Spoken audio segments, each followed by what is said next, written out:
नमस्कार दोस्तों, मैं हूं दिलीप चौधरी। आपका मेरे साथ बहुत बहुत स्वागत है।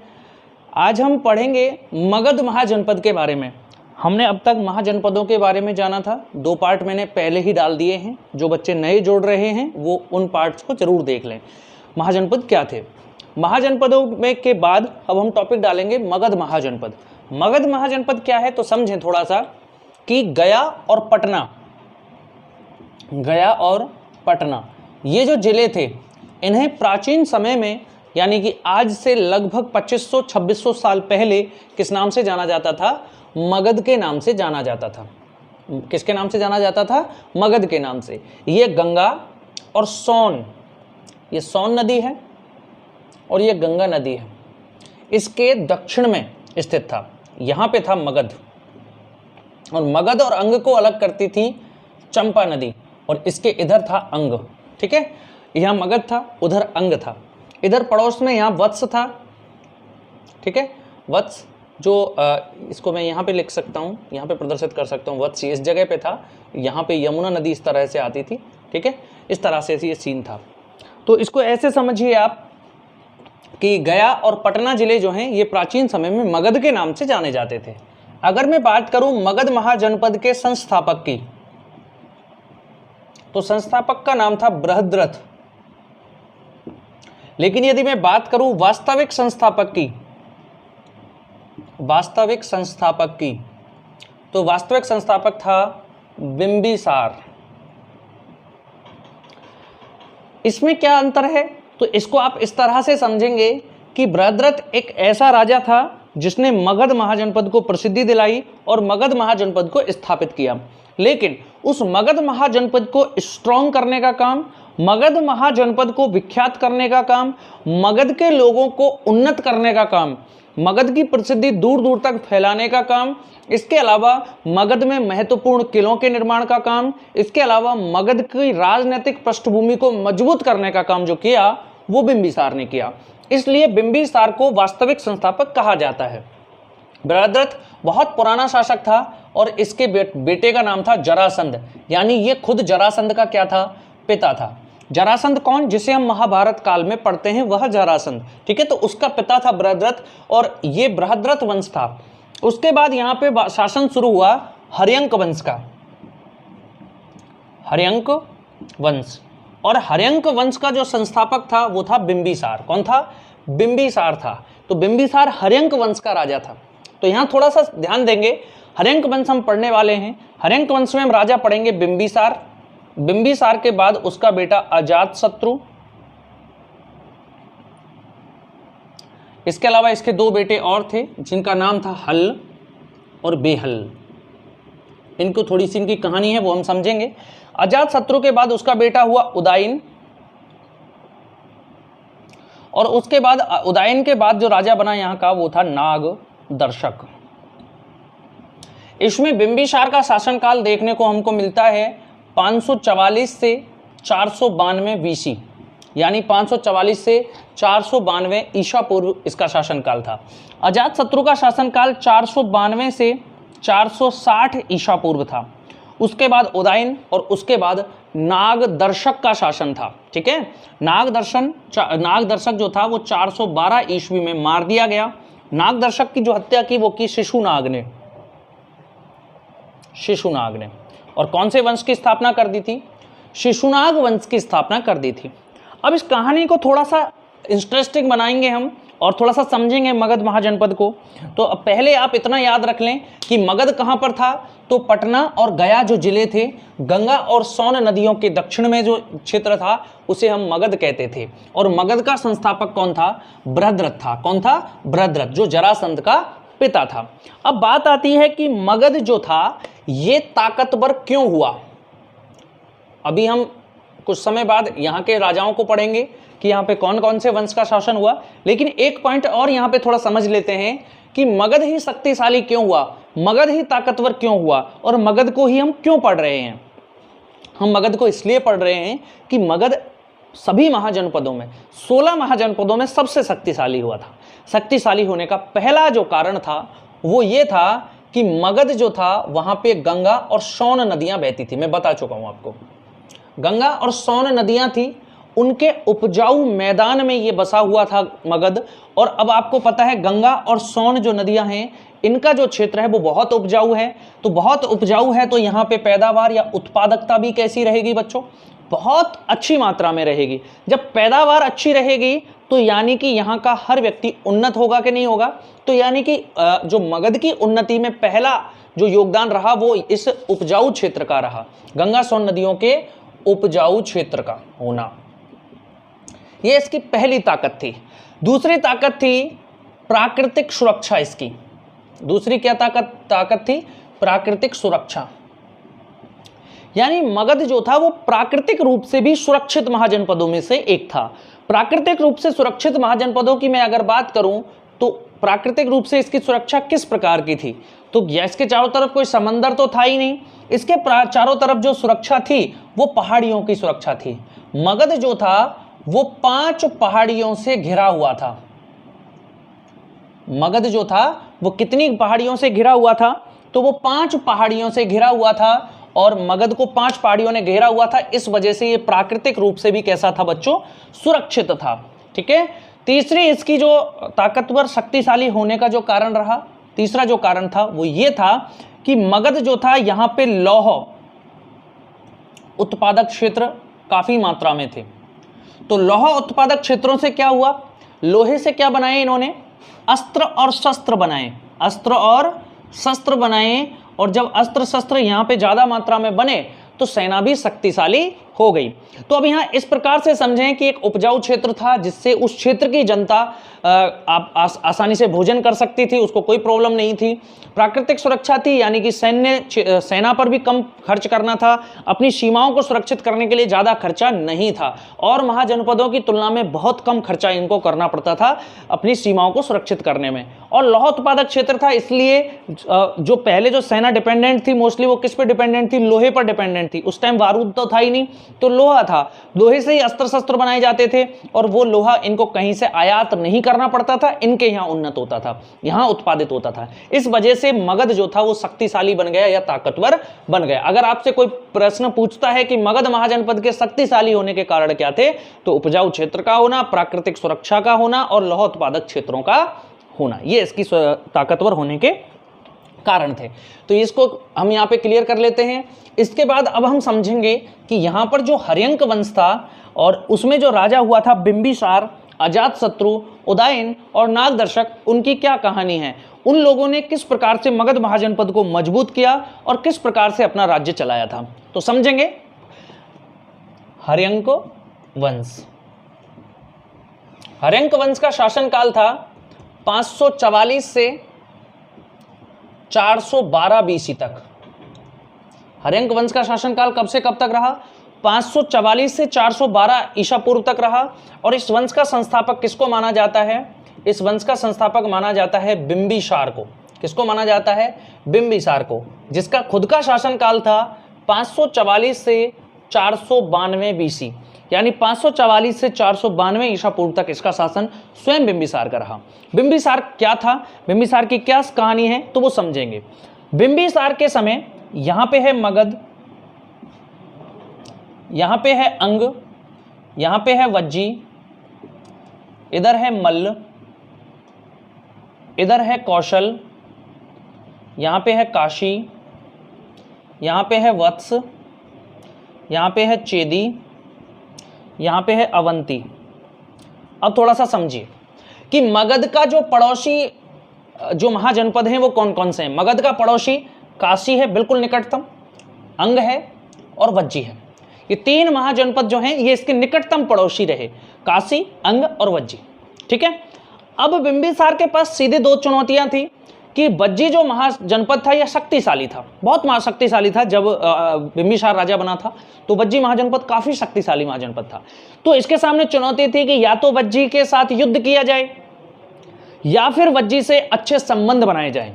और अच्छे संबंध बनाए जाएं तो अच्छे संबंध किस बुनियाद पर बनाए जाएं? तो यहां पर बिंबिसार ने जो महत्व दिया वो दिया वैवाहिक संबंधों को, और इसने वैवाहिक संबंधों द्वारा अपनी स्थिति को इतना मजबूत किया कि मगध महाजनपद को अपने साम्राज्यवाद में इसका बहुत लाभ मिला। कैसे, थोड़ा समझिए। ऐसे समझेंगे कि वैवाहिक संबंध बिंबिसार ने बनाए सबसे पहले वज्जी से। वज्जी का जो राजा था, वज्जी एक गणराज्य था और यहां पर 8 गण थे। उन 8 गणों में जो बोलबाला था वो लिच्छवियों का था। किनका था? लिच्छवी। और लिच्छवी यहां पे सबसे पावरफुल थे। लिच्छवियों का शासन था वज्जी में वैशाली पर, और इनका जो राजा था लिच्छवियों का, उसका नाम था चेटक। क्या नाम था? चेटक था। चेटक की 2 पुत्रियां थी। चेटक की पुत्रियां 2 थी, एक थी चेलना या छलना। इसके दोनों नाम इतिहास में मिलते हैं, चेलना भी मिलता है और छलना भी मिलता है। दूसरी इसकी पुत्री थी त्रिशला। दूसरी इसकी पुत्री कौन थी? त्रिशला थी। चेलना या छलना और दूसरी त्रिशला। तो यहां पे थोड़ा सा मैं बता दूं, त्रिशला का विवाह हुआ था सिद्धार्थ के साथ। सिद्धार्थ यानी गौतम बुद्ध नहीं, सिद्धार्थ का मतलब गौतम बुद्ध नहीं, महावीर स्वामी के पिता। महावीर स्वामी का आप सभी ने नाम सुना होगा। महावीर स्वामी जैन धर्म के 24वें तीर्थंकर, 24वें तीर्थंकर। इनके नाना का नाम क्या था? जैन धर्म के 24वें तीर्थंकर के नाना का नाम था चेटक। क्या नाम था? चेटक। यानी त्रिशला का विवाह सिद्धार्थ से हुआ, और सिद्धार्थ कहां का राजा था? कुंडल ग्राम का राजा था। कुंडल ग्राम के ज्ञात्रक वंश का राजा था, और इसका जो बेटा हुआ वो था महावीर स्वामी यानी वर्धमान। ठीक है, तो ये इनका जो दूसरी जो पुत्री थी उसका नाम था चेलना या छलना। इस चेलना या छलना के साथ जो विवाह किया वो किसने किया? बिंबिसार ने किया। चेलना या छलना के साथ विवाह किसने किया? दूसरी जो पुत्री थी उसके साथ बिंबिसार ने विवाह किया, और बिंबिसार ने के विवाह के बाद इनसे जो पुत्र पैदा हुए उनका नाम था बेहल्ल, और दूसरे बेटा का नाम था हल्ल। क्या क्या नाम थे? हल्ल और बेहल्ल। तो थोड़ा सा समझिए कि बिंबिसार ने वैवाहिक संबंधों में सबसे पहला संबंध वज्जी के लिच्छवी जो वैशाली के थे उनके राजा चेटक की पुत्री के साथ किया। ठीक है, तो यानी पहला विवाह बिंबिसार का किससे हुआ? चेलना के साथ हुआ या छलना के साथ हुआ, जिनके 2 बेटे हुए, हल्ल और बेहल्ल। इसके बाद दूसरा इसका जो वैवाहिक संबंध हुआ वो कौशल से हुआ। कौशल के राजा महाकौशल का बेटा था प्रसेनजीत। क्या नाम था? प्रसेनजीत। और इस प्रसेनजीत की बहन थी जिसका नाम था महाकौशला। क्या नाम था? महाकौशला या कौशल देवी। इसका दूसरा नाम है कौशल देवी। इसके साथ इसने अपना दूसरा विवाह किया। तो महाकौशला या कौशल देवी के साथ प्रसेनजीत ने विवाह किया, और प्रसेनजीत ने अपनी बहन के विवाह के साथ साथ दहेज भी दिया, और दहेज में इसे दिया काशी का राजस्व। जो काशी महाजनपद था उस काशी का जो राजस्व था वो बिंबिसार को दहेज में दे दिया। किसने? प्रसेनजीत ने। काशी महाजनपद अलग था पहले, कौशल के राजा कंस ने इस पर अधिकार किया था। उसके बाद यहाँ पे महाकौशल राजा बना था, महाकौशल के बाद उसका बेटा प्रसेनजीत राजा बना था। तो प्रसेनजीत की बहन महाकौशला का विवाह किससे हुआ? बिंबिसार से हुआ, और काशी का राजस्व बिंबिसार को दहेज में मिल गया। अब आप थोड़ी सी कंडीशन समझेंगे कि ये मगध है, पड़ोस में अंग है, यहाँ पे वज्जी है और यहाँ पे काशी है। तो काशी का तो राजस्व इसको मिलने लगा और वज्जी से इसके अच्छे संबंध बन गए। तो अब बचा पूर्व में केवल एक, इधर से इसको कोई दिक्कत नहीं है, इसकी प्राकृतिक रूप से सुरक्षित है। वज्जी की ओर से भी ये प्राकृतिक रूप से सुरक्षित है। इसके दक्षिण में कोई महाजनपद था नहीं, तो बचा एक पूर्व में महाजनपद। क्यों ना अंग पर अधिकार कर लिया जाए। तो बिंबिसार ने क्या किया? इन दोनों शक्तिशाली राज्यों के साथ जब इसके वैवाहिक संबंध स्थापित हुए तो बिंबिसार ने अंग पर अधिकार कर लिया, अंग को जीत लिया। अंग महाजनपद को आप महाभारत काल में भी पढ़ते हैं। अंग का राजा कर्ण, ठीक है, वो अंगराज कर्ण, वो यही अंग था जो मुंगेर और भागलपुर जिले जो वर्तमान में बिहार में वहां पे फैला हुआ था, इसको इसने जीत लिया। और अंग की राजधानी का नाम क्या था? अंग की राजधानी का नाम था मालिनी या चंपा, मालिनी या चंपा, इसको जीत लिया। अच्छा, अब बात करते हैं इसका तीसरा वैवाहिक संबंध।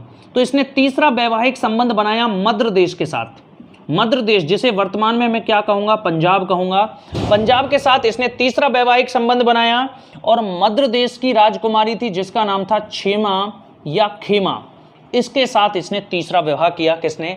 बिंबिसार ने। और इससे इसका जो पुत्र पैदा हुआ जिसका नाम था अजातशत्रु। क्या नाम था? अजातशत्रु या कुणिक, अजातशत्रु या कुणिक। ठीक है, तो बिंबिसार अपनी वीरता के कारण कहलाया क्षेत्रोजस। इसका एक नाम मिलता है पुराणों में, क्षेत्रोजस नाम मिलता है। ठीक है, बिंबिसार को क्षेत्रोजस कहा गया है। और बिंबिसार ने अपनी स्थिति किसके माध्यम से मजबूत की थी? वैवाहिक संबंधों से। यदि आपसे प्रश्न किया जाए कि मगध के किस शासक ने वैवाहिक संबंधों द्वारा अपनी स्थिति को मजबूत किया, तो वो बिंबिसार था, जिसने पहला विवाह बज्जी के राजा चेटक की पुत्री चेलना के साथ किया। उसने दूसरा विवाह कौशल के राजा प्रसेनजीत की बहन महाकौशला से किया। तीसरा, उसने मध्य देश की राजकुमारी क्षेमा या खेमा के साथ इसने विवाह किया। तो मगध महाजनपद कैसा हो गया? शक्तिशाली हो गया। शक्तिशाली हो गया तो इसने अपने पड़ोसी राज्य को जीता। पड़ोसी राज्य किसको जीत लिया? अंग को जीत लिया। अब यहाँ पे कंडीशन देखिए, मैं आपको बताया था कि जब कौशला के साथ विवाह किया, महाकौशला के साथ, तो काशी का राजस्व इसको दहेज में मिलने लगा, साथ में फिर इसने अंग पर भी अधिकार कर लिया। तो बिंबिसार ने मगध के साम्राज्यवाद की शुरुआत की। बिंबिसार ने किसकी शुरुआत की? मगध के साम्राज्यवाद की शुरुआत की। अगर आपसे पूछे कि मगध साम्राज्यवाद की शुरुआत किसने की, तो आप जवाब देंगे बिंबिसार ने। किसको जीतकर की? अंग को जीतकर की। और अब हम पढ़ेंगे कि मगध ने किस प्रकार से, एक एक राजा पढ़ते चलेंगे तो किस किस राजा ने किस किस प्रकार से अधिकार करना स्टार्ट किया था वो समझेंगे थोड़ा। ठीक है, तो बिंबिसार का पहला काम रहा वैवाहिक संबंधों से अपनी स्थिति मजबूत करना।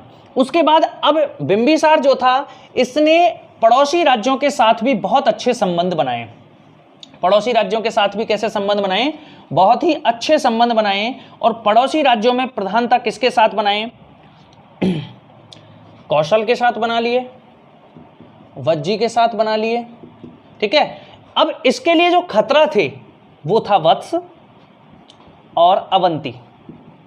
ये दो महाजनपद ऐसे थे जो बिंबिसार के लिए खतरा थे। इसलिए बिंबिसार ने क्या किया?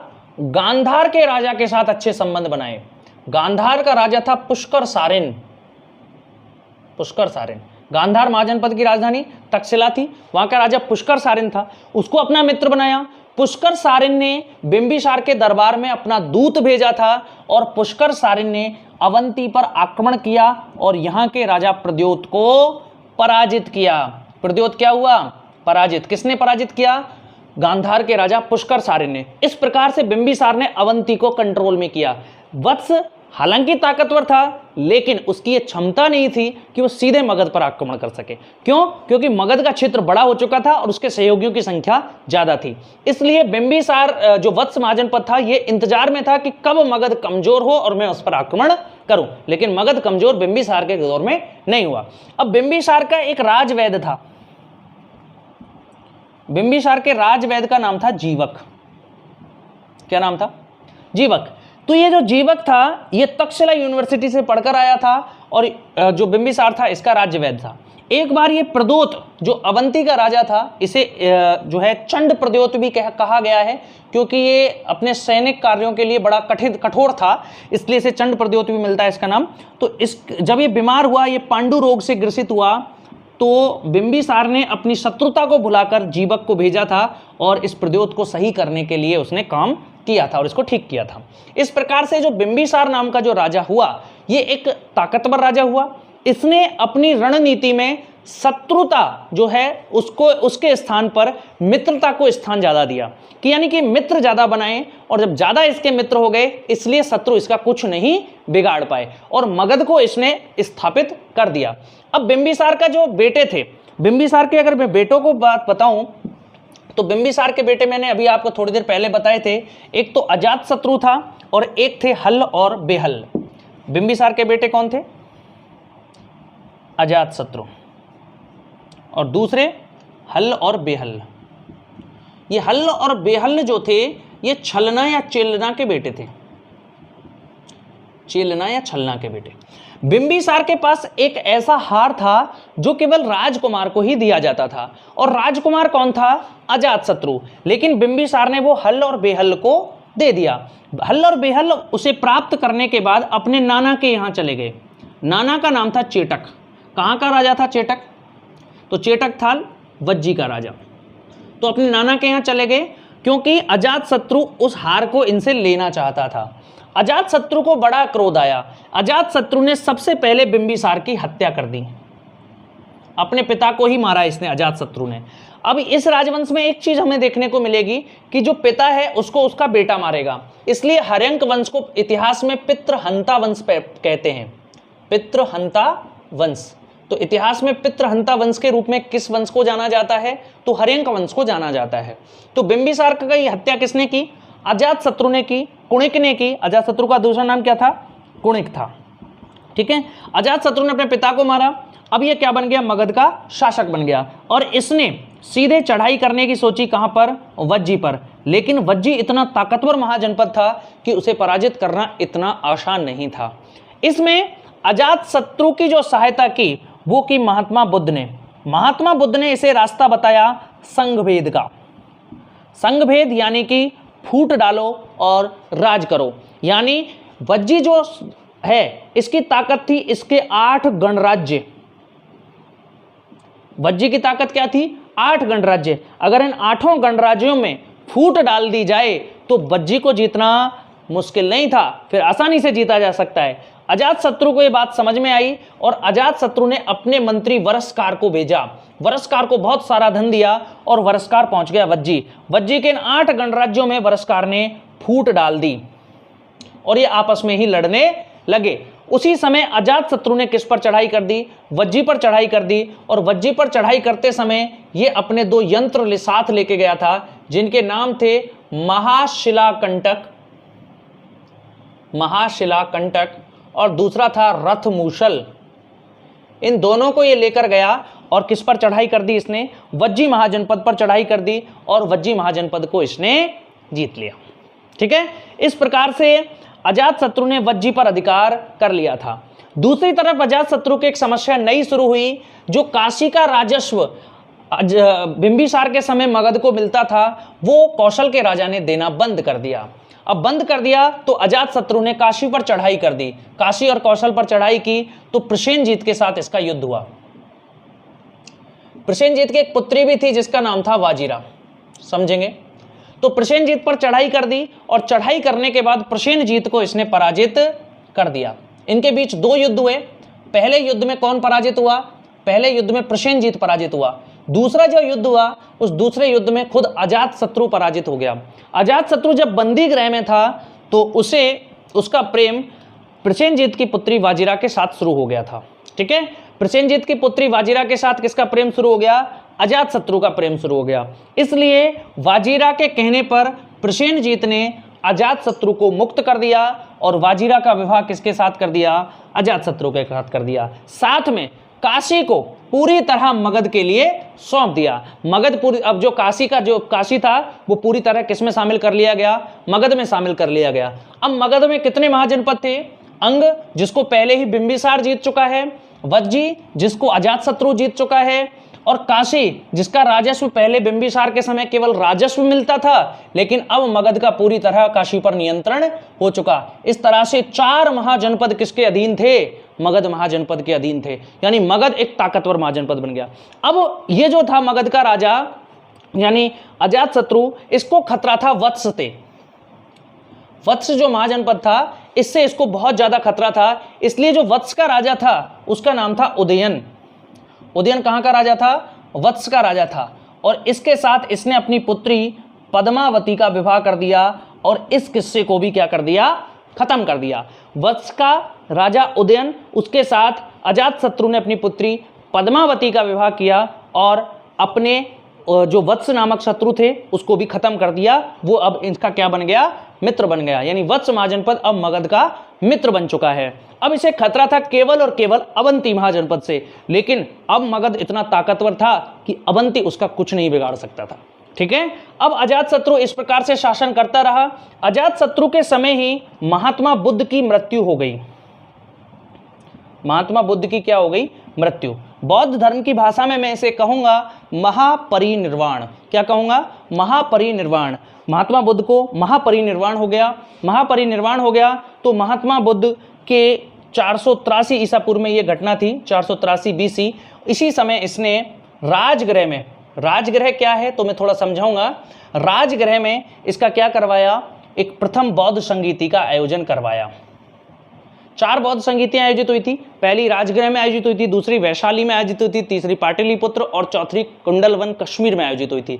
तो इन 4 में से जो पहली क्या नाम है आपके बौद्ध संगीति आयोजित हुई वो राजगृह में आयोजित हुई, जो किसने कराई थी, अजातशत्रु ने कराई थी। अब राजगृह क्या है तो मैं थोड़ा समझाता हूं आपको।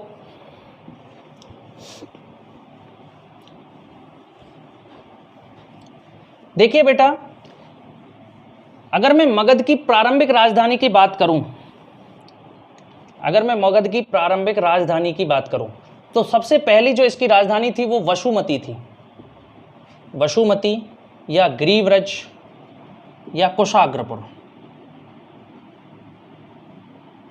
कुशाग्रपुर, ठीक है, ये इसकी राजधानी थी, किसकी, मगध की राजधानी थी। उसके बाद बिंबिसार जब राजा बना तो बिंबिसार ने इसे राजधानी बनाया अपनी राजगृह को, किसको राजधानी बनाया, राजगृह को। लेकिन अजातशत्रु जब राजा बना तो आपको मैंने बताया था कि अजातशत्रु के समय वज्जी के साथ शत्रुता शुरू हो गई, इसलिए अजातशत्रु ने राजगृह का दुर्गीकरण करवाया था। तो अगर आपसे यह प्रश्न करता है कि राजगृह जो कहां पर है, बिहार, कई पुस्तकों में इसे राजगीर भी नाम मिलता है इसका, राजगीर या राजगृह एक ही बात है। तो राजगीर का जो दुर्गीकरण करवाया था वो किसने करवाया था, इसी अजातशत्रु ने राजगृह का दुर्गीकरण करवाया था, ठीक है। लेकिन जैसे ही अजातशत्रु की मृत्यु हुई तो राजा बना उदायन। उदायन जब राजा बना तो उदायन ने गंगा और सोन नदियों के किनारे, गंगा और जो सोन नदियां थी उनके किनारे एक नया नगर बसाया जिसका नाम था पाटलिपुत्र या पाटली ग्राम, जिसे वर्तमान में किस नाम से जानते हैं, पटना के नाम से जानते हैं। इस पटना नगर की या पाटलिपुत्र नगर की स्थापना जो की वो उदायन ने की, ठीक है। उदायन ने इसे अपनी राजधानी भी बनाया। उदायन जो था ये जैन मतावलंबी था, कौन से धर्म को मानता था, जैन धर्म को मानता था। बिंबिसार महावीर स्वामी और महात्मा बुद्ध दोनों का करीबी रहा, लेकिन इस पर ज्यादा प्रभाव रहा जैन धर्म का। अजातशत्रु पर ज्यादा प्रभाव रहा बौद्ध धर्म का, और उदायन पर ज्यादा प्रभाव रहा दोबारा से जैन धर्म का। जब ये जैन साधु के रूप में घूम रहा था तो एक जैन भिक्षु ने इसको मार दिया। अब वो जैन भिक्षु नहीं था, वो इसको मारने ही आया था, लेकिन उसने जैन भिक्षु का आडंबर ले रखा था। उसके बाद उदायन के बाद राजा बना नागदर्शक। इस नागदर्शक को इसके अमात्य, इसका एक अमात्य था, दूसरा वो काशी का राज्यपाल भी था, काशी का राज्यपाल, काशी का राज्यपाल भी था और अमात्य भी था। अमात्य यानी प्रधानमंत्री था, उसका नाम था शिशुनाग। इसने इस नागदर्शक की हत्या कर दी और स्वयं को मगध का शासक घोषित कर दिया। इस प्रकार से शिशुनाग ने शिशुनाग वंश की नींव डाली। कौन से वंश की नींव डाली, शिशुनाग वंश की नींव डाली थी, ठीक है। अब अगर मैं बात करूं मोटे मोटे तौर पर हर्यंक वंश की, तो हर्यंक वंश की राजधानी प्रारंभ में राजगृह थी, बाद में पाटलिपुत्र बनी। दूसरी, हर्यंक वंश ने वैवाहिक संबंधों को प्रधानता दी। यहाँ का पहला राजा बिंबिसार था, जिसे मगध महाजनपद का वास्तविक संस्थापक कहते हैं। इसने 3 बड़े महत्वपूर्ण राज्यों के साथ वैवाहिक संबंध बनाए, वज्जी के राजा चेटक की बहन चलना से या छेलना से या छलना से, दूसरा प्रसेनजीत की बहन महाकौशला से जो कौशल की राजकुमारी थी, और तीसरा मध्य प्रदेश की राजकुमारी क्षेमा से, ठीक है। दूसरा, इसने अंग पर अधिकार किया, राजगृह को अपनी राजधानी बनाया। अजातशत्रु ने अपने पिता को मारा, राजगृह का दुर्गीकरण करवाया, वज्जी को जीता और इसके अलावा काशी को भी पूरी तरह नियंत्रण में लिया, ठीक है। और इसको केवल काशी का राजस्व मिलता था, इसने काशी को पूरी तरह नियंत्रण में लिया। अजातशत्रु को वज्जी जीतने के लिए मंत्र किसने दिया, महात्मा बुद्ध ने दिया। कौन सा मंत्र था, संघभेद, ठीक है। महात्मा अजातशत्रु ने किसकी सहायता से जीता, तो अपने मंत्री वरसकार की सहायता से जीता। अपने मंत्री वरसकार को इसने फूट डालने के लिए भेजा था। अच्छा, अजातशत्रु जो था इसके समय महात्मा बुद्ध की मृत्यु हुई, इसलिए राजगृह या राजगीर में क्या करवाया था, प्रथम बौद्ध संगीति का आयोजन करवाया था। इस प्रथम बौद्ध संगीति का जो अध्यक्ष था उसका नाम था महाकश्यप। क्या नाम था, महाकश्यप था, जो सप्तपर्णी गुफा में ये पहली बौद्ध संगीति जो थी वो आयोजित हुई थी राजगृह में, सप्तपर्णी गुफा। और इसका अध्यक्ष कौन था, महाकश्यप। ठीक है, ध्यान रखेंगे। उसके बाद उदयन राजा बना। उदयन ने गंगा और सोन नदियों के किनारे पाटलिपुत्र नगर बसाया। जैन भिक्षु ने इसको मार दिया, जैन भिक्षु के रूप में इसको मारने वाला था, उसने इसको मार दिया। इसका बेटा नागदर्शक बना। नागदर्शक के अमात्य का नाम क्या था, ये, और जो काशी का राज्यपाल था और अमात्य था उसका नाम था शिशुनाग। शिशुनाग ने इसकी हत्या कर दी और मगध महाजनपद में शिशुनाग वंश की नींव डाली। अगर मैं यहाँ पे थोड़ा सा और आपको बताऊं तो ऐसे समझेंगे कि प्रारंभ में यहाँ पर जो शासन शुरू हुआ, प्रारंभ में जो शासन था वो हर्यंक वंश का था। हर्यंक वंश के बाद यहाँ पे शिशुनाग वंश का शासन आया। शिशुनाग वंश के बाद यहाँ पे नंद वंश का शासन। नंद वंश के बाद मौर्य वंश का शासन। मौर्य वंश को खत्म किया शुंग वंश ने, फिर शुंग वंश आ गया। और शुंग वंश के बाद यहाँ पे जो शासन हुआ वो कुछ टाइम का गैप लगने के बाद गुप्त वंश का यहाँ पे शासन हुआ। इस प्रकार से मगध महाजनपद हमारे भारत की सत्ता का लगभग 1000 वर्षों तक केंद्र बना रहा। लगभग 1000 वर्ष तक मगध जो था, मगध महाजनपद, वही भारत की रीढ़ थी, वही भारत का केंद्रीय सत्ता थी, वही भारत की नींव थी। ठीक है, लेकिन सबसे पहले जो केंद्रीय सत्ता का निर्माण किया वो मौर्य वंश के राजा चंद्रगुप्त मौर्य ने किया। एक प्रश्न और यहां से बनता है कि मगध साम्राज्यवाद की शुरुआत किसने की, तो हर्यंक वंश के राजा बिंबिसार ने की। अगर पूछे मगध साम्राज्यवाद का अंत किसने किया, प्रारंभ तो बिंबिसार ने किया, अंत किया था अशोक ने। इसने अंतिम राज्य जीता था कौन सा, कलिंग, 261 ईसा पूर्व। ठीक है, इस प्रकार से मगध महाजनपद के पहले राजवंश हर्यंक वंश को मैं कंप्लीट करा चुका हूं। अगली वीडियो के माध्यम से शिशुनाग और नंद वंश के बारे में हम जानने वाले हैं। अगर आप इस वीडियो का टेलीग्राम लिंक लेना चाहते हैं, यानी इस वीडियो की PDF प्राप्त करना चाहते हैं, तो मेरे टेलीग्राम लिंक आपके वीडियो के डिस्क्रिप्शन में है, और वहां से आप टेलीग्राम को ज्वाइन करें और वहां पे इसका जो है PDF आपको मिल जाएगा, आप प्राप्त कर सकते हैं। अगर आपको हमारी वीडियो अच्छी लग रही है तो इन्हें शेयर करिएगा, शर्माइएगा नहीं, क्योंकि कई बच्चे क्या शर्म करते हैं कि हम शेयर करेंगे तो लोग सोचेंगे पता नहीं गुरुजी का कुछ खा रखा है। ऐसा कुछ नहीं है दोस्तों, आप शेयर करिए, अच्छी चीज़ है, पढ़ाई से संबंधित चीज़ है। अगर आप शेयर करते हैं तो किसी का हानि नहीं होने वाली, इसमें हर व्यक्ति का लाभ ही होगा। और दूसरी बात मैं अगर करूं कि जो महाजनपद और ऐसे टॉपिकों को पढ़ाने से टीचर ज़्यादातर बचते हैं, क्योंकि यहाँ इन टॉपिकों से जो है बहुत सारी नॉलेज इनके लिए चाहिए होती है हम लोगों को, और जोड़नी पड़ती है, महाभारत से भी जोड़नी पड़ती है और बहुत सारी चीज़ों से जोड़नी पड़ती है, और तब जा करके इन टॉपिक्स को हम क्लियर करा पाते हैं। चलिए दोस्तों, बहुत बहुत धन्यवाद। अगर आपको अच्छा लगे तो शेयर करिएगा, बाकी लाइक तो कर ही देना। बहुत बहुत धन्यवाद। जय हिंद, जय भारत।